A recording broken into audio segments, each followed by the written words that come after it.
In this video, we will delve into the chown command, a fundamental tool in Linux for changing file ownership. It enables you to modify the user and/or group associated with files and directories, which is crucial for managing permissions and security in a Linux environment. Here's the basic syntax of the chown command. The chown command is followed by options, which are optional parameters that modify the behavior of the command. Then we have the owner, which specifies the new owner for the file or directory. You can also specify the group. The group is separated from the owner by a colon. Finally, you specify the file or files that you want to change the ownership of. Here are some alternative ways to write the chown command. You can specify just the owner without the group, or you can specify just the group by using a colon before the group name. Let's look at some basic examples of the chown command. First, to change the owner of a file, use the command sudo chown, then the new owner's username, and finally the file name. For example, to change the owner of file.txt to the user John, you would type sudo chown john file.txt. Remember that you need to use sudo because changing ownership requires administrative privileges. Next, to change both the owner and the group of a file, use the command sudo chown, then the new owner's username followed by a colon, then the new group name, and finally the file name. For example, to change the owner to John and the group to developers, you would type sudo chown john developers file.txt. Finally, to change only the group of a file, use the command sudo chown, then a colon, then the new group name, and finally the file name. For example, to change only the group to developers, you would type sudo chown developers file.txt. Now let's discuss the recursive option. The -r or -- recursive option allows you to change the ownership of a directory and all of its contents, including subdirectories and files, recursively. This is useful when you need to apply ownership changes to an entire directory structure. For example, to change the owner and group of the /var/www directory and all of its contents to www-data, you would type sudo chown -r www-data www-data/var/www. You can also change the ownership of multiple directories recursively at once. For example, to change the owner of both the /home/projects directory and the /opt/apps directory to John with the group developers, you would type sudo chown -r john developers /home/projects /opt/apps. Use the recursive option with caution, especially on system directories, as it can have far-reaching consequences if used incorrectly. The -- reference option allows you to set the ownership of a file or directory based on the ownership of another file.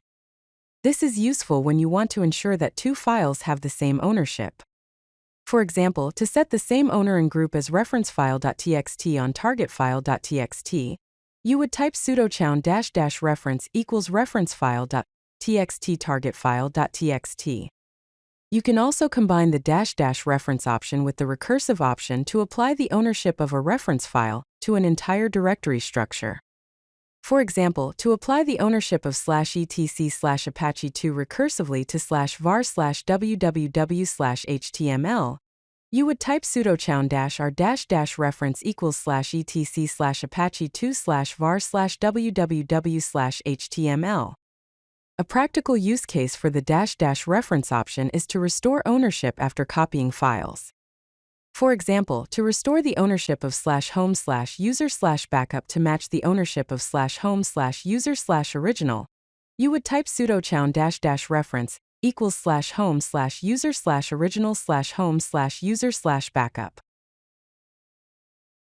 By default, the chown command changes the ownership of the symbolic link itself, not the file it points to. If you want to change the ownership of the target file, you need to use the -h or -no -dereference option. For example, to follow symbolic links and change the target file ownership of symlink file, you would type sudo chown -h john developers symlink file. The -h or -no -dereference option affects symbolic links instead of the reference files. You can also use the recursive option with symbolic links. For example, to change the ownership of links and their targets recursively in the directory, you would use sudo chown the R option, the L option, then the user and group developers, and finally the directory. The -L option traverses every symbolic link to a directory encountered. Let's explore some additional useful options for the chown command. First, the -V or -verbose option displays detailed information about the changes being made. This can be helpful for verifying that the command is doing what you expect. For example, to show detailed output of ownership changes for file.txt, you would type sudo chown-v developers file.txt.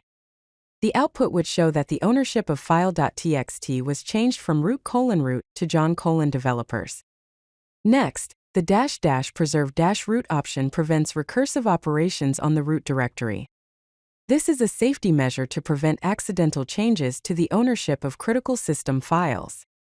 For example, to prevent accidental recursive changes to the root directory, you would type sudo chown-r preserve -root developers /. The output would show a warning that it is dangerous to operate recursively on /, and that you should use -no preserve -root to override this fail-safe. Let's explore some common use cases for the chown command. First, ensure web server files have the correct ownership for security and proper operation using the following command. Sudo chown r www.data www.data/var/www/html. Next, fix ownership after transferring files between systems or users using the following command. Sudo chown r username/home/username/transferred. Next, set proper ownership for database files to ensure the database service can access them using the following command.